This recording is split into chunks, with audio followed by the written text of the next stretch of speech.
it's time to move over. So we're going to move over in 2 seconds. So this is the exciting moment.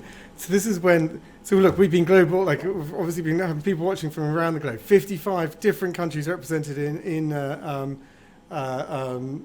registrations. I think just shy of 3,000 registering, and it's been extraordinary. We are truly global, and it's ADHD New Zealand are the anchor of that globalness. So when Darren and I talked a long time ago about doing something together in a conference. So let me bring up the team ADHD New Zealand. We've got on this side, we've got Anna taking over, and she's nervously looking at me going, is this the button to press? And I've tried to nod subtly twice, and it didn't work, so I'm just going full on telling her now. And I'm like, so the tech continues this side, right? So we have to have somewhere has to have the pipe into the internet, and it is us. And next time we'll have a plan on this that doesn't involve that, but for the moment that's what the tech requires. And so we have two people here, Anna and Terry, who are our night team. So they are looking after you guys. I am trying to get some sleep to then pick up where you guys take off. Darren, do you want to talk quickly about the gestation? It's like our conversation. Henry, I'm in awe of how a conversation 2 months ago has become something that's pretty amazing. The world's first global ADHD conference that goes for 24 hours. And I'm in awe of Christine and Anna and Leeanna from our side, how this has come together and how technology can really create a community of learning, a community that can understand. And it's just fantastic to come together. And I was talking to our colleagues before, it's the realization for this community that we're not alone is very powerful. I agree, and that we're not... Exactly right, and that realization that it's across the world, like that we're all fighting this fight, and you guys have been doing absolutely extraordinary work, inspiring work, frankly. And one of the things I've loved that has come out of our close conversation is our learning from each other and stealing each other's best ideas. I know exactly. that so your political work has been it's something to be absolutely it's incredible and wonderful, and I know that our ADHD and work welfare pack, that pack for talking to a line manager, we've sent to you the Word document and for you to New Zealand it and improve it, and then we're looking forward to having it back and taking the best changes you've got put into it. Right, over to you. What have you got set up for us? Thank you, Henry, and you can trust us for the next 6 hours. Tēnā koutou, tēnā koutou, tēnā koutou, ka Darrenball taka ingoa. For those not in New Zealand, that was Amari or Te Reo. I acknowledge you, I acknowledge all of you. My name is Darren, and I am the chairperson of ADHD New Zealand. Welcome to the New Zealand segment of the Global ADHD Conference. It's been going for nearly 10 hours, and you're with us for another 6 hours. So thank you so much for coming.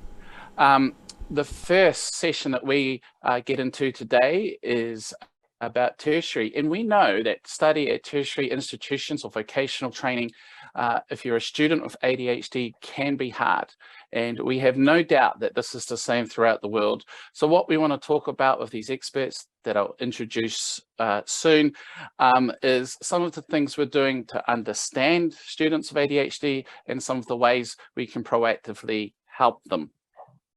The first thing I want to introduce you to is the Māori word or Te Reo word for ADHD, which is aroreretini. We love the word aroreretini much better because it means attention goes to many things. I think you might agree that the phrase ADHD is a horrible, horrible phrase and is 20, 30 years out of date.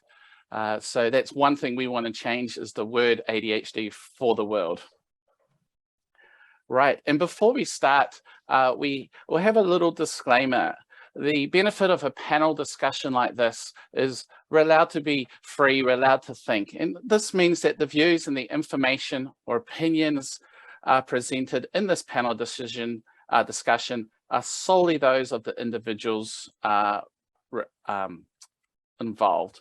They don't necessarily represent those of ADHD New Zealand and its employees and volunteers. And we are not responsible and do not verify the accuracy of the information discussed. The primary purpose of this panel is to educate, to inform, to let you know about how we're going in New Zealand. It doesn't constitute medical advice or other professional advice. And we welcome questions as we go along. And one thing that is particularly important is we don't get personal questions because we won't be able to answer them. So without further ado, let's get into the fun stuff. And I'm going to ask each of our fantastic speakers to introduce themselves, starting to my right, which is you, Erena. Tēnā koe, Darren. Tēnā tātou katoa, nau mai haere mai ki te hui, o ipurangi, or ADHD.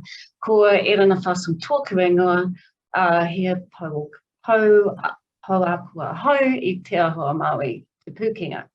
So I am a learning advisor at Pūkenga here in New Zealand, which is a vocational training institution. Welcome, Erena, and let me introduce you to Dr. Natalie Mathews. Kia ora, Darren.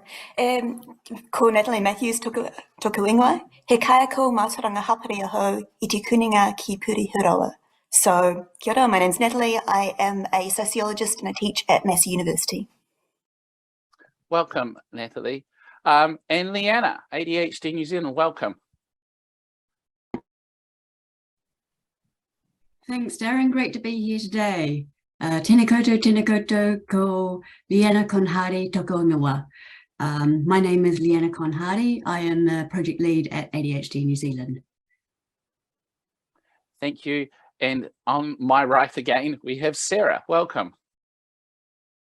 Ngā mihi, Darren. O tēnā koutou katoa. O ko Sara Williams toko ingoa, he ko tohu mātamua, hui te amorangi mātuaranga mātua, ke te noho o ke poneki, ke oro tātou katoa. So my name is Sara Williams. I am a principal advisor with the Tertiary Education Commission and I live in Wellington. It's great to be with you all today. Thank you. And just to thank you all again for coming. People out there in Cyberland and YouTube land, what these people have in common is they've worked very closely with ADHD New Zealand to create some real material and a real difference on those studying in tertiary and vocational training. So let's get into it. Of course, we welcome your questions. So fire away and we'll feed them in as we go. Sara, I'm going to start off with you and basically what has been your involvement in helping learners with ADHD? Well, thanks, Darren. Well, Darren, the Tertiary Education Commission, for those of us outside New Zealand and Australia, is the New Zealand government organisation that funds all education following secondary school in New Zealand. So everything that happens after secondary is funded generally by the Commission. So the Commission has a really, really strong goal as an organisation of ensuring that learners can really succeed within the tertiary system in New Zealand. And we've spent quite some time in the last years looking at the parity gaps in outcomes for traditionally underserved learner groups, of which neurodiverse learners is obviously a significant component. So what's been really important for us as we've focused on that gap that we see for learners is supporting the tertiary education sector to understand more about diverse learner groups and how they can better enable them to thrive and succeed in tertiary education. So a couple of things we've been doing for that is we've been requiring the sector to focus more on the support to disabled and neurodiverse students, and we've been building these capability tools with people who are the experts. So, you know, the Commission doesn't know a lot about some of these things. So we partner with people like ADHD New Zealand to make sure that people out there in tertiary education organisations can get the support they need, because it can be really overwhelming as a support person or an academic and a tutor. And Erena and Natalie can talk to this. If you think, oh, I think I need to help this learner, and I Google something and then I've got 10,000 references and I don't know what's good and I don't know what's you know, important. And for New Zealand, cultural specificity is really important for us as well. So that's really been our interest in understanding how we can, as a commission, work with subject matter experts and learners with lived experience to enable the tertiary sector to really support and wrap around learners that need a bit of extra help. Thanks, Sara. And we've worked with the Tertiary Education Commission for almost a year now, and there's two key things I want people around the world to understand, is that the Tertiary Education Commission is responsible for all tertiary. And this is fantastic because we don't have to deal with separate departments to look at learners or the Ministry of Disablement or anything like that. The second aspect is the Tertiary Education Commission, through Sara, have reached out to, I guess, the community to help build the tools that they need. And that's a really good model that we hope other organisations around the world will follow as well. I have heard of government departments in New Zealand and around the world who try to do it in-house. And I think the success model is how we work together. So thank you, Sara. Natalie, I'm going to go to you now with the same question. What's been your involvement in helping learners with ADHD? I guess most obviously as an educator, as a lecturer, as a tutor, but also as an advocate. So I got involved with this because I was myself diagnosed, and that everyone with ADHD in the audience is going to be like, aha. That led down to a bit of an obsessive research journey. And I thought, how can I use this to help students? And in doing that, I worked to try and help my colleagues then. So not only my own students, but building capability around my university and beyond that. I helped with workshops. I've presented this in a number of places. And as part of this, I've started joining up with colleagues who are also really passionate about this. So we have a neurodiversity community of practice at Massey that is working towards projects such as building inclusive environments, communicating with people, research. So it's just growing and growing, which is amazing. And a resource like this that I can just, as Sara says, right, there's so many pressures and there's so much information. If I can just give something like this to people really easily and it's wonderful and accessible, it's been so good. Yeah, it has. And actually a bit of a shout out for Massey University. They're one of the leaders in New Zealand in trying to understand how to help neurodiversity. This is a journey the whole country is on, but it's good to be able to have a conversation with you and see some progress. Now, Leeanna, just looking at you worked a lot. You drove the project with ADHD New Zealand and TEC to develop these e-learning modules. What are they exactly? Thanks, Darren. Yes, we were really fortunate to engage with the Tertiary Education Commission on the development of these, and the purpose behind them is really encouraging for both staff and learners at tertiary educations in New Zealand. So what we did is we engaged with a lot of industry participants. So, and that's how we actually met Natalie and Erena here. And also a number of other tertiary institutes and learners with ADHD to find out and understand where some of the gaps were and how we could provide support for everyone. So what we've ended up developing is 4 quick modules. Each module takes about half an hour each, and we portray a lot of strategies and tips that staff at tertiary education institutions can refer to really understand what ADHD is, and also integrate some strategies and tips into their lectures and tutorials. Now, this isn't to say that they need to focus especially on learners with ADHD, but what we have heard from staff who have already started implementing some of these strategies and tips is that it actually benefits everyone in their lectures and tutorials. So We have undertaken a bit of a soft launch, so it is available for everyone to have a look at, and we encourage people to jump in, look for the information that they're looking for, and of course, if they have feedback, please do send it to us. Thanks, Leeanna. And just to emphasise, that's our website, adhd.org.nz. Now, Erena, I appreciate you. I'm not sure if you should be here, given there's a fire alarm where you're at the moment. But if you are able to be here, I'm interested in what's your involvement in helping learners with ADHD. I'll just unmute and you can tell me if this is too distracting, because I can just turn off the camera and run and get back to you. Yeah, but I'll try my, whatever you recommend, really. Yeah, I'm afraid, Erena, yes, I think you might need to be on mute because it is quite loud. But I do think you should probably go and run. Join via cell phone if you can, Erena. Yes. Hey, this is live, so these sort of things, of course, are going to happen. Proof that this is absolutely live. Yes, you can't plan this.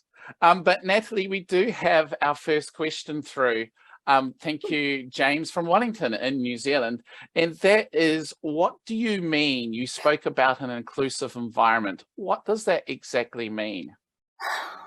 Inclusive and welcoming. So I think a lot of, I've been looking at the ADHD forums in New Zealand, and I think a lot of people with ADHD are thinking, oh, you know, what do I need to do to get myself up to working within university? And it should not be unidirectional, right? Like, this is people with ADHD with all kinds of people, all kinds of backgrounds should feel welcome at university and feel like they are being supported in meeting their potential and participating and making the environment better through who they are.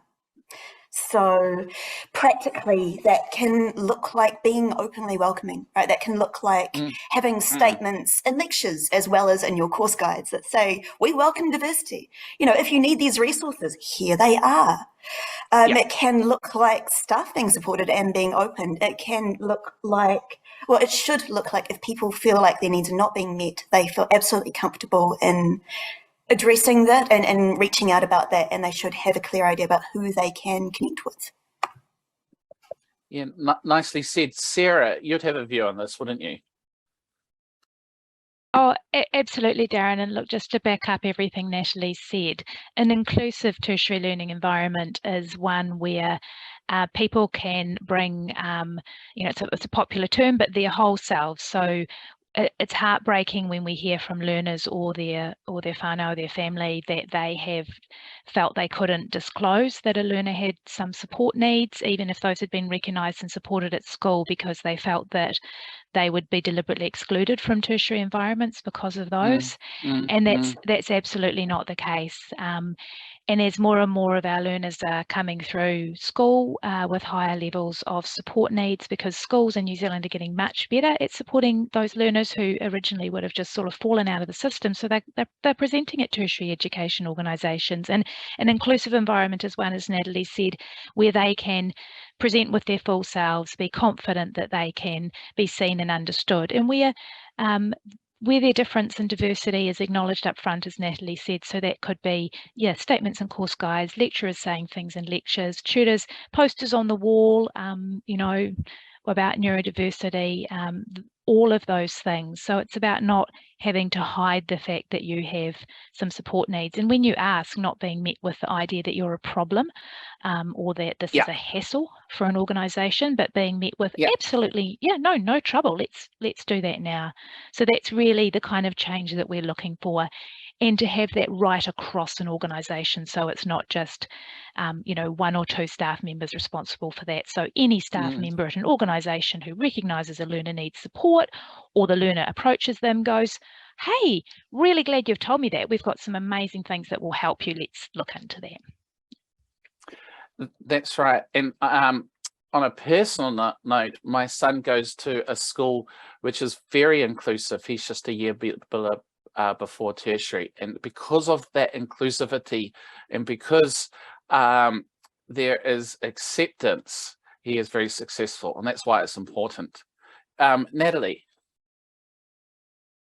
Oh yeah, just to add that there's some really interesting work going on in this area internationally, and particularly in the field of engineering. So there's this wonderful recent publication that talks about an ethos of inclusivity, and this includes the stuff we've talked about. This also includes staff making an effort to understand and making use of resources like this one, and then reflecting on how this actually shapes their teaching environment, shapes what they're doing.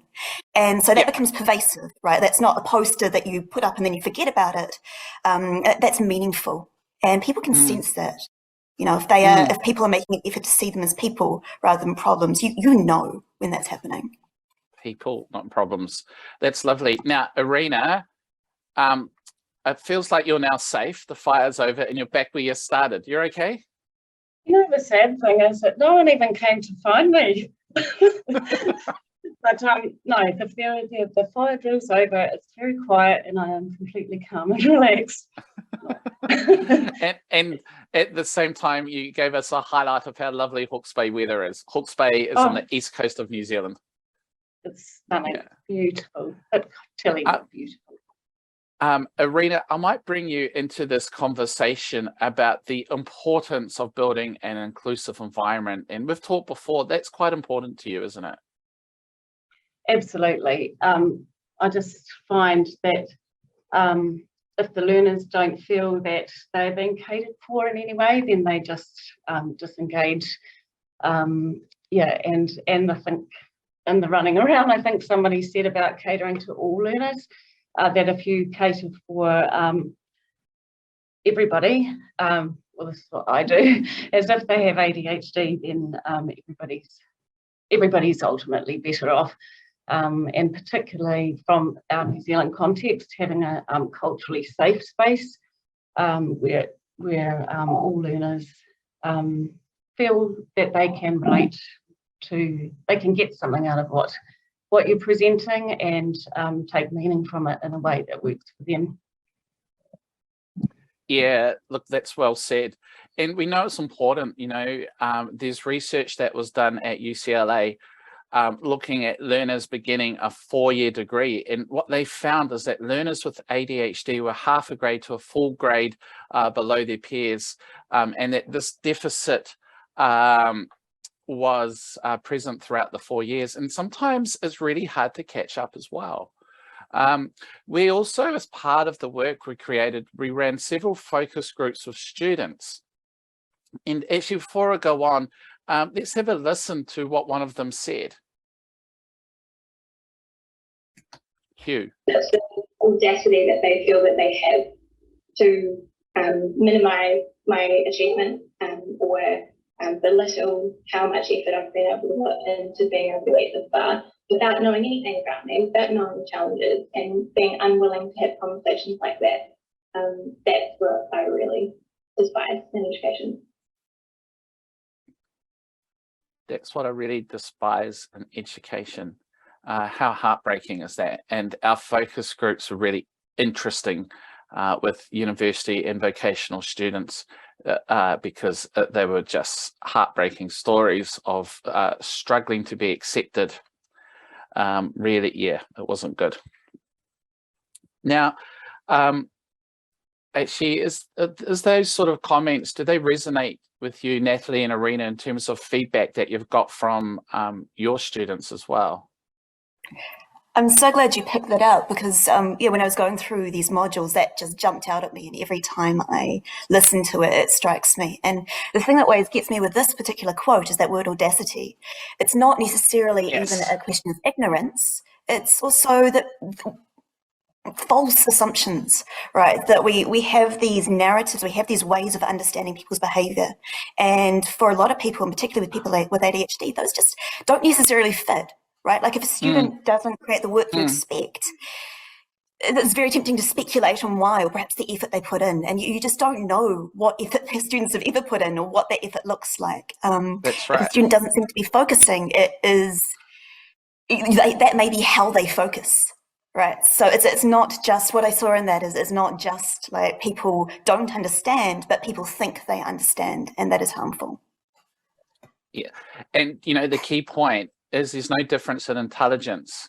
And what came through in the focus groups was that there was students with ADHD were frustrated with the assumption that they're not up to it because they may not have the intelligence, or that they're not working hard enough, they're just lazy. And we had research that to get a B, this is from overseas research, a student with ADHD has to work 10 times as hard as the, I guess, average student as well. So let's move our conversation to a sort of a more positive light. You know, what are some of the perceived benefits of helping staff at tertiary or vocational training organisations to support learners with ADHD or even neurodiverse learners? What are some of those benefits? And Sara, I might start with you, since that's an area the TEC is sort of really looking at. Oh, kia ora, Darren. Absolutely. So as I said earlier, the Commission's really focusing heavily on enabling learner success within the system and putting all of our efforts in that space.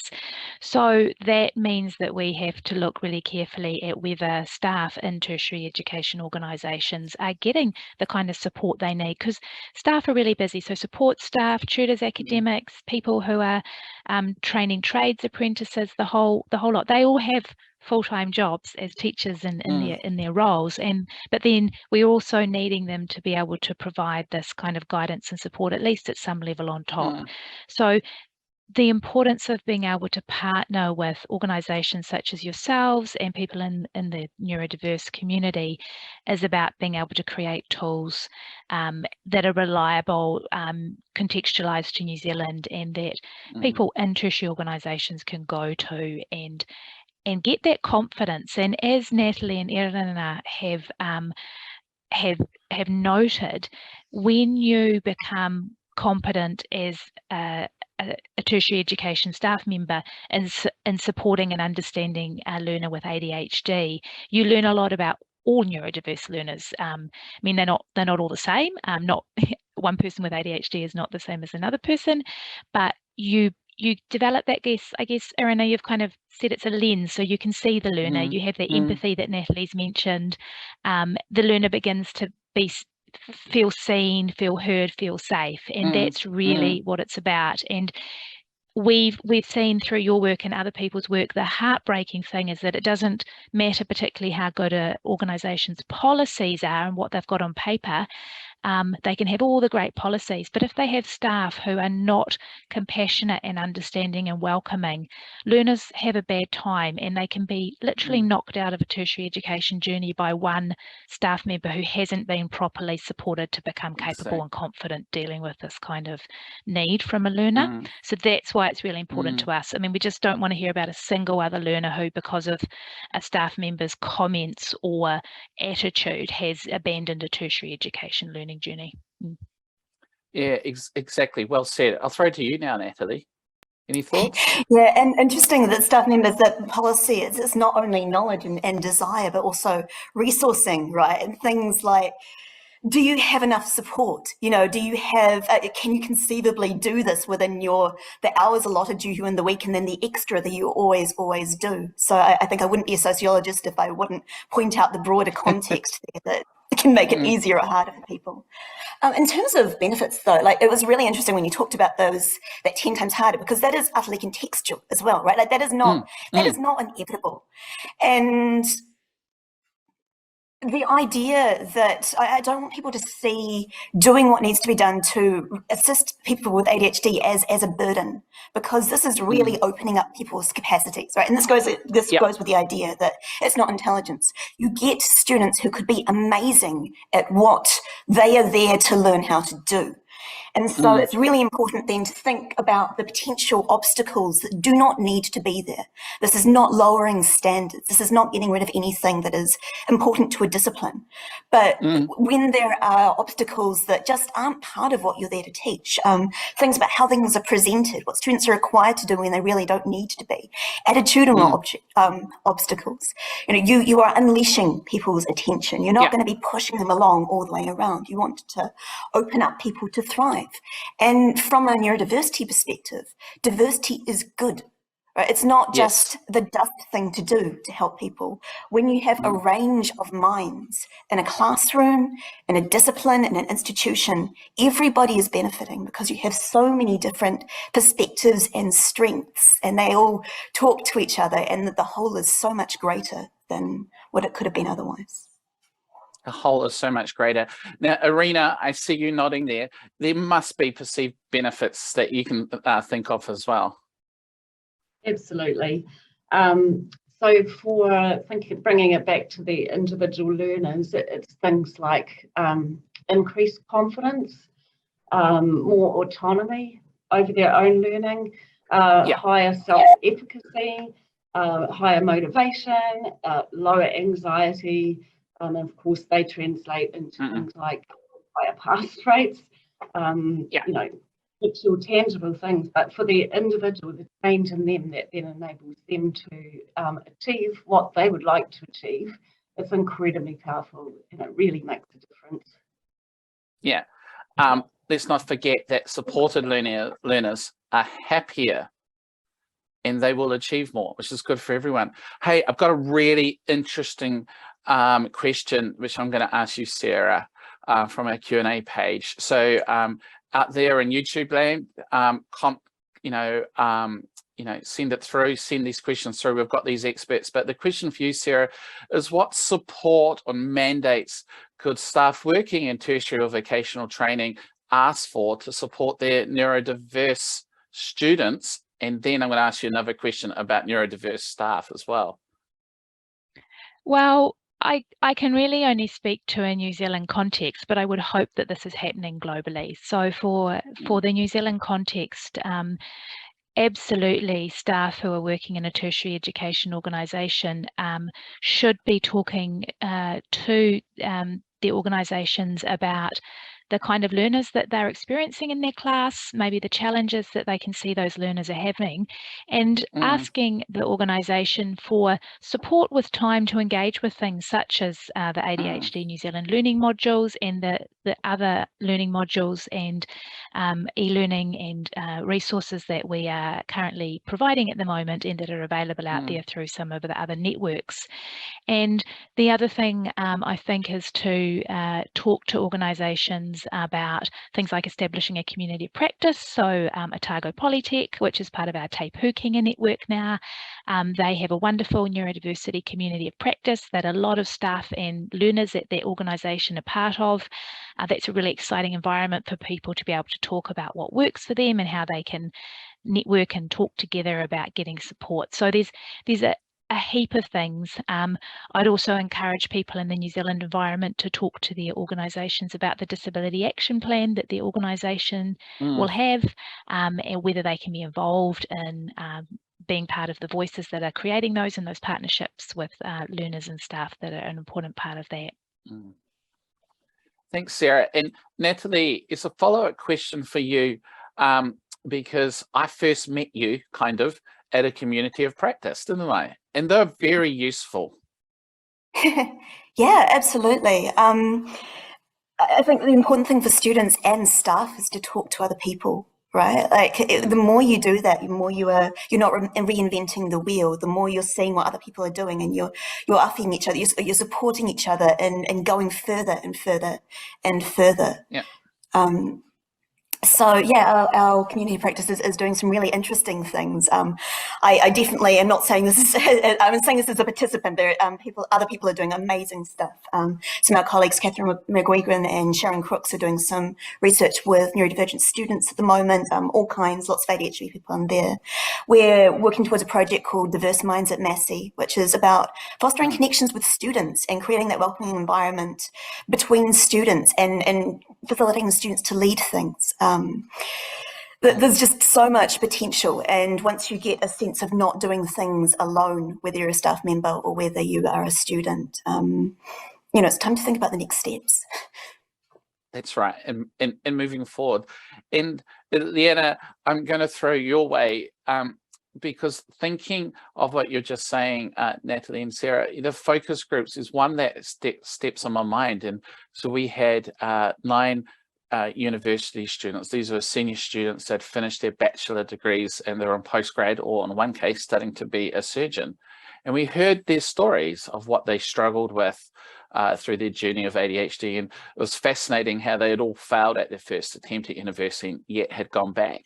But at the end of the focus group, this highly accomplished student, because she was the one who's just finishing her surgeon qualifications, she was like, "This is fantastic. I didn't know anybody else felt like me." And these are the sorts of feedback we got, Leeanna, from our focus groups, and they were fascinating, weren't they? That's right, Darren. It was really interesting to hear that, really sad as well to some extent that, you know, these people are not just having these struggles, but they're going through these struggles alone. You know, that sort of really opened our eyes that, you know, in such a, to participate in a tertiary organisation, you know, they shouldn't have to be alone in their struggles. And I guess that's one of the reasons why we, you know, set up these e-learning modules, is simply to engage with staff and really help them understand exactly what ADHD is, and so to help them also provide some support for these people. You know, we have, now this might sound a little bit silly, but we do have a certificate that people who complete all 4 modules can download. And what we're actually encouraging is that they put that certificate up in their office in a highly visible space, so that anyone who comes to their office who may have ADHD knows that it's a safe space for them to talk openly about some of the challenges they've had. Natalie, just to add about students feeling alone. I mean, the estimates about the prevalence of ADHD in tertiary education vary wildly, right? One of the most common is anywhere from 2 to 8%, and that will depend on the institution. Perhaps Sara has some more up-to-date stuff about New Zealand. But I mean, when you think about that, so if Massey's got 30,000 students in various forms, that's from minimum 800 to 2 and something thousand students with ADHD, right? And so if you're talking about a mandate, that's a bit of a pressure on these universities, because that is a lot of students. But for students, like there are other people, you know, and it's worth being visible to you, and also to make yourself visible to your university so they can start to recognise this, and particularly disability services, you know, that you don't need to have a diagnosis to get in touch with them, and you don't need to even expect to need them. That they provide so much more than accommodations, that depending on the university, they might get you in touch with other people. They might do other things. But the more that people universities are aware that people with ADHD are here and contributing, and sometimes fucking brilliant, the more there is that push for making use of these resources and then those next steps. Yeah, and actually, Natalie, I'll stay with you, and then after that, I'll go to Erena, because I've got a question.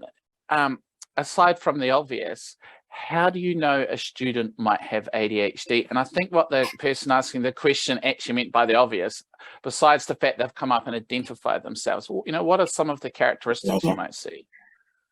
Like realistically, you're never, as an educator, you're never going to know all of the students in your classroom that have ADHD. It can look like so many things. And I mentioned disability services, but so like research, and all kinds of research consistently shows that students with ADHD don't necessarily even make use of those.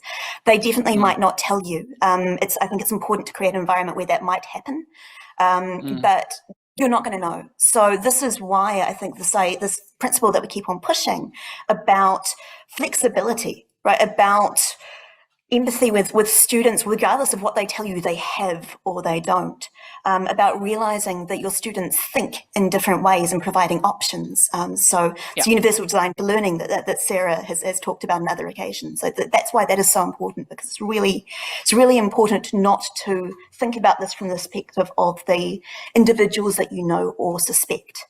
But in terms of individuals, it can look like so many things. And you talked about the poor naming of ADHD, right? Like there's not necessarily a deficit of attention. It's about controlling attention. So if a student is into what you are doing, hopefully they will be, they are all in. You know, you can have some of the best participants in a classroom who have ADHD. You can have students that work so hard and use all the tricks, and you just never know the effort that they're pouring into what they're doing. They may just look like anxious students. They may just look like high achieving students. They may look like students that don't submit things. They can look like so many things. And of course, the old cliche, they're not necessarily going to be physically hyperactive. That's right. This is really important. There's different types of ADHD. They're not going to be the hyperactive ones always. And Erena, a similar question from your perspective in vocational training. I would also echo what Natalie was saying, because I was diagnosed only 5 years ago. In my late 40s. So I wouldn't have looked like someone who had ADHD to many people, because I was a successful student and a hardworking student and a compliant person, you know, child especially. So, you know, many of our learners are like this. They've learned to mask, you know, they've pushed down, you know, some of the feelings, and it isn't necessarily what you think. It can be things like missing deadlines, classes, or them reporting, you know, I'm hopeless at prioritising, or I'm always late. You know, it could be things like that, which can be some of the obvious ones, but it isn't necessarily. It could be that person who just feels like they're trying so hard and they're never quite achieving what they think they're capable of. And so with being in a smaller organisation, we're quite lucky. In my role, I'm quite lucky because I have more one-on-one involvement with students. And so I listen to those things, the mental load, the frustration with themselves and things like that, as well as some of the more traditional things. Thanks, Erena. And would it be fair to say one of the worst things you could do when a student who might have ADHD comes to you and says, I'm going to miss a deadline, I'm coping with organising, is to suggest something like, well, here's Outlook. You know, here's an Excel sheet, plan your day. Well, firstly, they've probably tried all the traditional things. They've probably tried the planners and the to-do list and everything like that, as I did myself in this effort to try and manage my life. So yeah, the handy tips.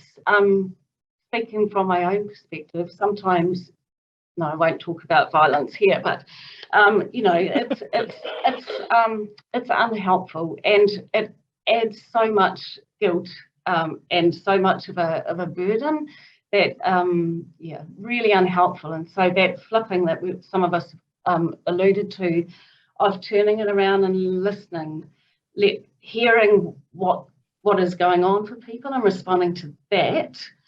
Rather than, oh, I've noticed that this and this. So perhaps you haven't thought of this technique. They probably have. Listening, key phrase. Natalie. Oh, so much that. ADHD is a diagnosis because it's unusual, right? Like it's an extreme of something. It is and it isn't. It's an extreme of something that everybody has some characteristics of. So this is why it's useful to think in terms of ADHD, because a lot of your students who don't have ADHD will still benefit. But once you get a great enough quantitative difference, that can be qualitative, right? Like ADHD students are likely to have experienced things very different from what you as an educator, if you don't have ADHD, would expect. And even if you do have ADHD, they can still look completely different to you. So I had a Zoom conversation with a student a little while ago, and she had said that she had ADHD and actually autism as well. And I started by saying, look, I have ADHD, it's okay. So it's okay to say if something is going to be a problem to you that you think is unusual. I phrased it better in the day. But the idea is not that I have ADHD, so I'm going to know exactly how you feel, but that I recognize that some of the things you are struggling with, other people will not expect you to struggle with. And so because that's part of the shame, right? Why don't you just? University is hard for everybody. If it's hard in unusual ways, then that can feel really confusing if you don't know you have ADHD. That can cause a lot of shame when people don't understand what your specific circumstances are. So, yeah, don't assume you know, and whether you're neurodivergent yourself or not. I was going to say something about procrastinate. Basically, if I think a student if I'm getting ADHD vibes off them, I'll often say something like, oh, I struggle with procrastination. And perhaps that is a thing that they will bring up. It does not matter if they have ADHD or not, right? Like it really doesn't. Here's a potential tool. It might not work for them. It might. Here's something to try. And it really doesn't matter if they have ADHD or not, because that might help them. So I actually often recommend that people have a look at help for people with ADHD, whether or not they have ADHD, if they think they might. Just because the stuff it could be useful to them. That's right. Nicely said. And actually, we've got another question, so keep your questions coming. We're drifting down to sort of 10 minutes left, so be quick. So Sara, I'm going to throw this one to you with so much awareness of ADHD, particularly among students. Do you think there's a growing acceptance in New Zealand of ADHD in our tertiary vocational sector and your organisation? Oh, look, absolutely, Darren. And to pick up on Natalie's comment about statistics, Natalie, we don't have particularly good disaggregated data on the presentations or the diagnoses that students who are being supported in the tertiary sector have. However, we suspect that particularly in the vocational and private training establishments, it's probably around a population percentage, and quite possibly across into the universities as well now, for a number of reasons. You've mentioned that some learners just mask and just white knuckle it through. Others have got much better support at school, and so they've got the supports they need to be able to transition. And people who are neurodiverse have traditionally quite often ended up in the vocational and apprentice training space in New Zealand because they felt like they're too stupid for school, to use really upsetting language that the learners reflect back to us, because that's what they've been told back in the day in the schooling system. Where no one in my family ever went to university, we're all too dumb. Well, no, actually, you've all got undiagnosed dyslexia, for example. So there's a whole lot of things that have been happening. So absolutely, there is a growing amount of learners coming through, and when the tertiary education organisations report to us on learners, they are definitely saying there is a year-on-year increase in learners with ADHD who self-identify and come to learning support or disability or student support services and say, I have ADHD and I need support. Absolutely. And that's combined with what seems to be a really radical increase in the last couple of years of a nationwide conversation about ADHD, and we're seeing that flowing through in the media and documentaries and podcasts and all sorts of things. Thank you. And I think the more a country becomes interested in ADHD, it just flows through. So in New Zealand, there are documentaries, there are podcasts, the media talks about some of the issues, and that's why there's a greater awareness and people are feeling safe. So this is a question I'm going to fire to all of you, and thank you for the question that came through. And what I'm going to do is ask you to limit it to, say, 2 or 3 ideas, because we could go and talk a lot, which means the person who asks first, which will be you, Erena, has the best chance, because you get to go first and the others will have to think of something different. See how I subtly gave you a tip off, everyone, there. What advice would you give to tertiary educators in regards to what ways and tools you can best accommodate students with ADHD in the classroom? Are you talking about some practical tips? Yeah, practical tips. Yeah. I would say try and encourage metacognition in the learners. Help them to reflect a lot on their own learning and what's working well for them and what isn't, and digging deeper into the reasons why, because then they can think about what they could do. So that's a key one.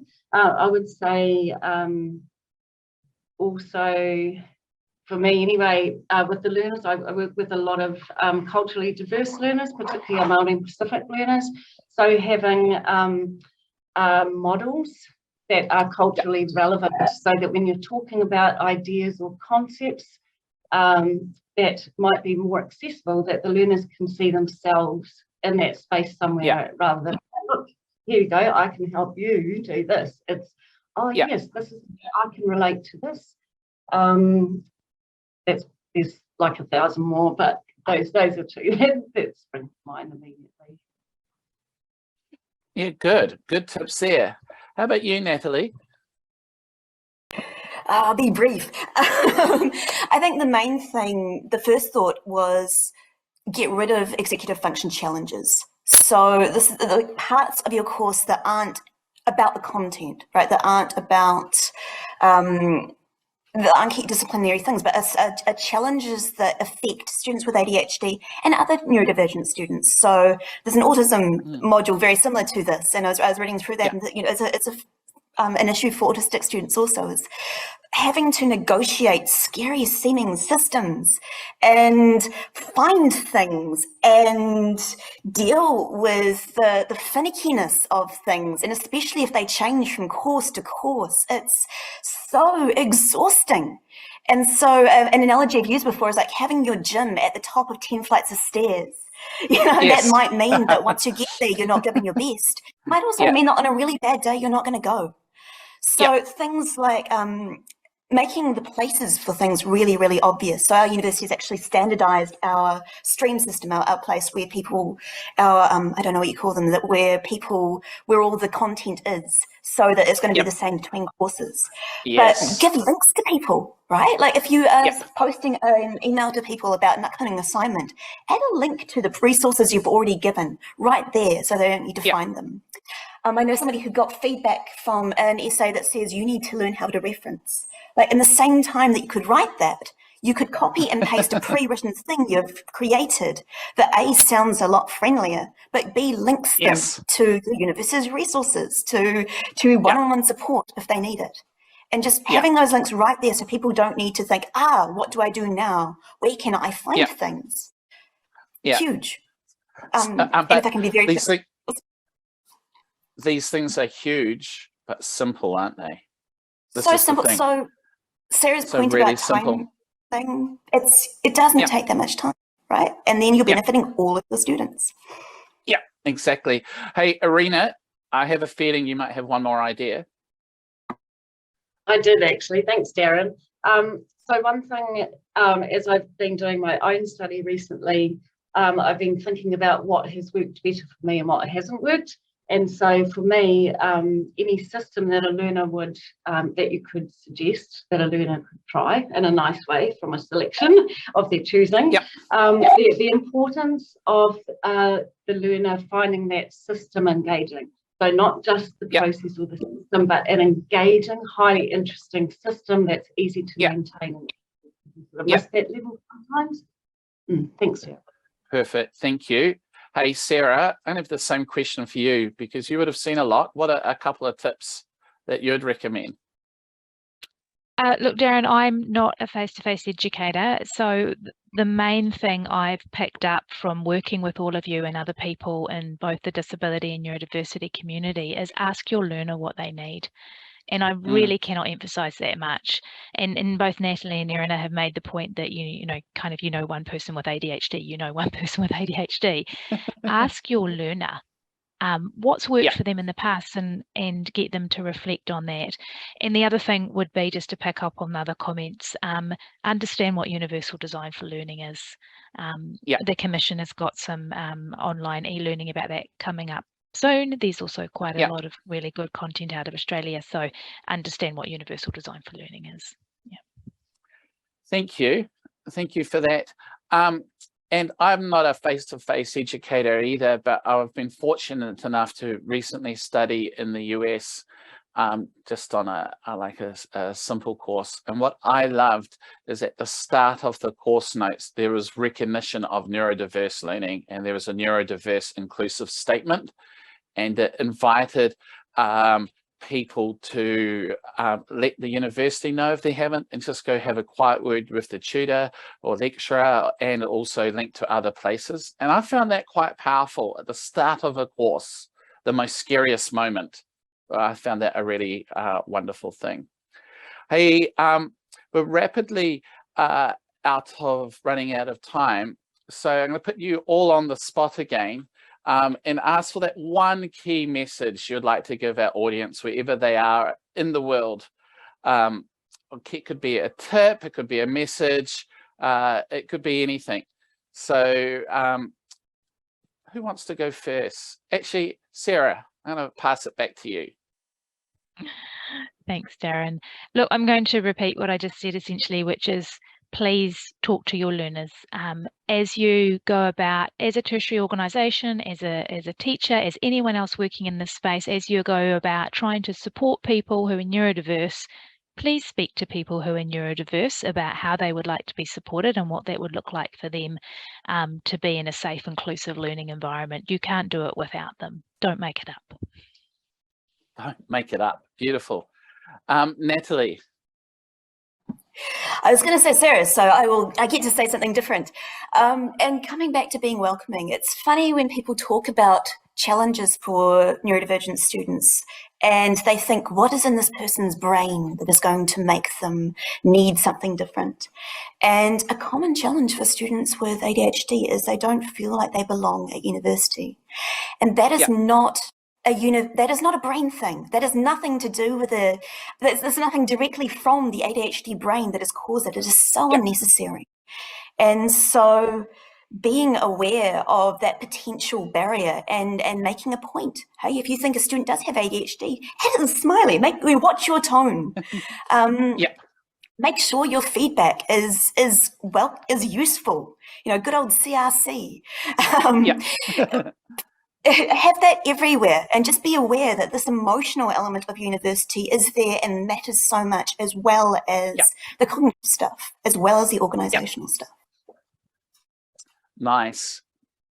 Thank you. Erena. See how we're so clever at tying about 5 ideas into one?